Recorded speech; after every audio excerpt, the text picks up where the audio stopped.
peut-être à vous la parole d'abord. Oui. Merci tout le monde. Rebonjour tout le monde. Comme on l'a dit au cours des derniers jours, on va avoir deux grands défis au cours des prochains mois. Un défi du côté de la santé, mais un défi aussi du côté de l'économie. Je veux aujourd'hui vous parler d'économie avec mes deux collègues. Évidemment que le coronavirus, la pandémie mondiale, va avoir un impact très important, un impact très négatif sur l'économie mondiale, incluant l'économie du Québec. Il va avoir en fait quatre impacts négatifs. Premier impact, les échanges internationaux. On va avoir moins d'exportations, nos entreprises vont avoir moins d'exportations. On va avoir des entreprises aussi qui vont avoir de la difficulté à avoir des matières premières ou des intrants, donc vont être obligées de limiter leur capacité de production. Ça, c'est le premier impact négatif. Deuxième impact négatif, tourisme et culture. Évidemment, on va avoir beaucoup moins de touristes et toutes les activités culturelles, bien, il va y avoir beaucoup moins de gens, que ce soit des touristes de l'étranger ou même des touristes québécois, étant donné qu'on ne souhaite pas voir de rassemblement pendant un certain temps. Donc ça, c'est le deuxième bloc d'impact négatif. Le troisième bloc d'impact négatif en économie va venir des investissements des entreprises. La confiance des investisseurs, c'est très important pour les décisions d'investir ou non. Ce qu'on a senti depuis quelques jours, c'est que plusieurs projets des entreprises, que ce soit des entreprises québécoises ou ailleurs, ont mis sur la glace leurs projets d'investissement. Donc, on va voir une baisse des investissements des entreprises, donc une baisse des emplois. Quatrième impact négatif du côté de l'économie, la baisse du prix des actions en bourse. Étant donné que les gens vont voir leur portefeuille diminuer de valeur, ça va avoir un impact important sur la consommation. Quand on est moins riche, on consomme moins.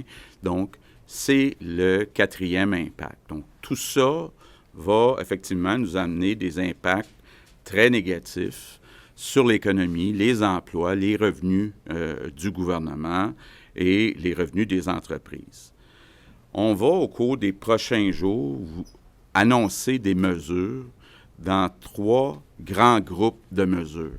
Premier groupe de mesures, puis je vais y revenir tantôt avec mon collègue Jean Boulet, c'est pour aider les individus. Entre autres, à très court terme, les individus qui doivent s'isoler, mais aussi les individus, éventuellement, qui vont perdre leur emploi.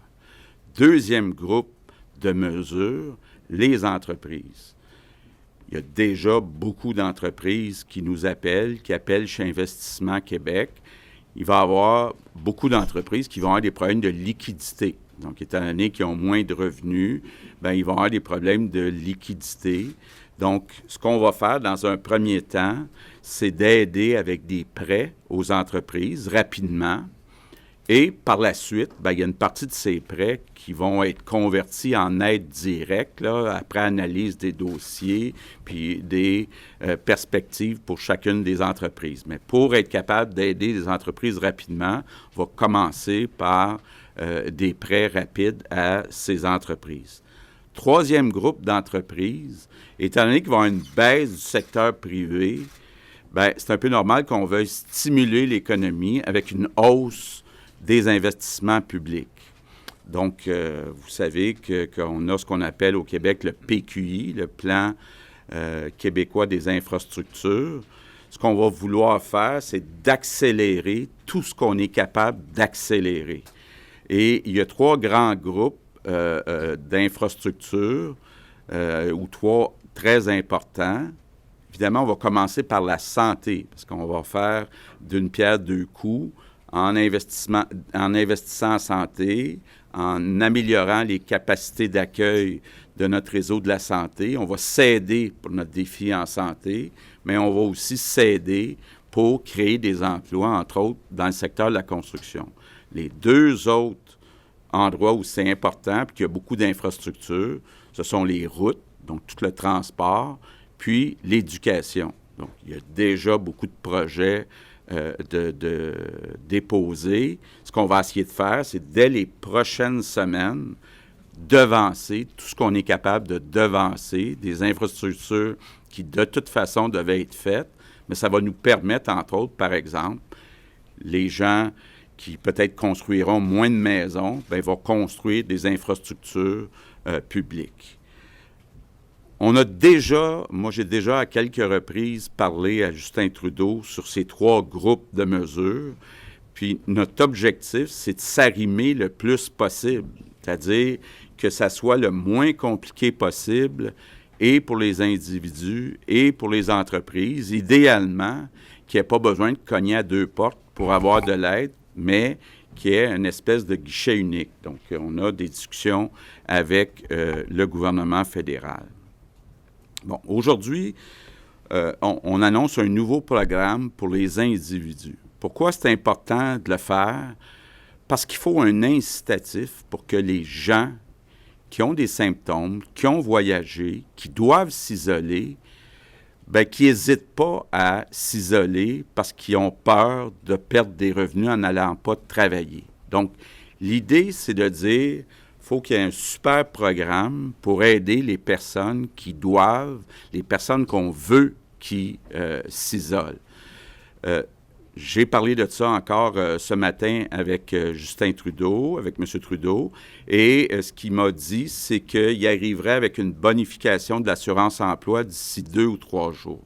Mais moi, je veux tout de suite aujourd'hui donner un signal très fort pour dire les personnes qui doivent s'isoler, si vous n'êtes pas éligible au nouveau programme d'assurance-emploi du gouvernement fédéral, nous, on va avoir un programme, entre autres, pour les travailleurs autonomes, mais pour toutes les personnes qui ne seront pas couvertes par l'assurance-emploi.